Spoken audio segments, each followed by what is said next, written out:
Nggak ada orang, nggak ada masalahnya. Ini. Manusia penuh masalah semua ini. Iya toh? Apa masalahnya Prof Sakir dulu? Waktu masih kuliah, mau sarjana. Sudah sarjana, mau dapat kerja, dapat dosen.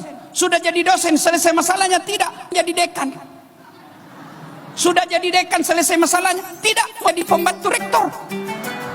Sudah jadi pembantu rektor, selesai masalahnya? Mau saya barangkali jadi rektor. Iya toh? Nggak ada orang tidak ada masalahnya. Percaya Bapak Ibu. Coba lihat kita, waktu tak kuliah apa masalah tak? Mau ki sarjana, sudah sarjana mau jadi pegawai negeri, sudah pegawai negeri mau togi kepala bagian, sudah kepala bagian mau jadi kepala dinas, sudah kepala dinas mau jadi sekda, sudah jadi sekda mau jadi bupati, sudah jadi bupati mau 2 periode, sudah 2 periode ditangkap KPK. Nggak ada orang, nggak ada masalahnya.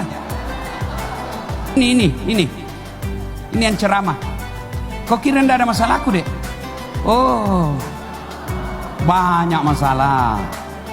Nggak ada waktu untuk keluarga. Kita sudah siapkan beberapa hari rehat, telepon lagi. Sudah ditolak, dia hubungi lagi Prof Sakir. Tolong karena Prof dekat sama Pak Ustaz. Begitu caranya orang.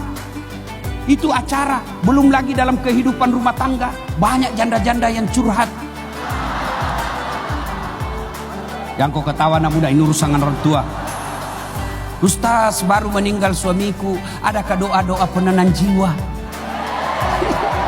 Saya ada ibu, baca ki ini kalau lagi galau ki.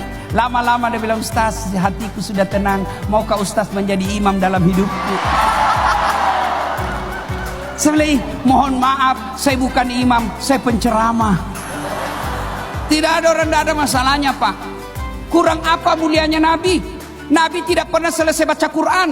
Nabi tidak pernah Senin Kamis lepas. Nabi tidak pernah hilang salat tahajudnya. Nabi tidak pernah bohong. Nabi tidak pernah nyakiti orang. Ibadahnya luar biasa, akhlaknya mulia, namanya selalu digandengkan dengan namanya Allah. Bahkan sampai Allah katakan, andai bukan karena kau Muhammad, saya tidak ciptakan dunia dan isinya. Tapi apa Nabi tidak ada masalahnya?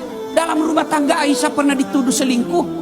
Dalam pekerjaan bukan cuma dibully, beberapa kali mau dibunuh sampai diusir dari kampung halamannya, pindah ke hijrah ke Madinah. Dan siapa yang lakukan? Pamannya sendiri. Itu Nabi, apalagi kita.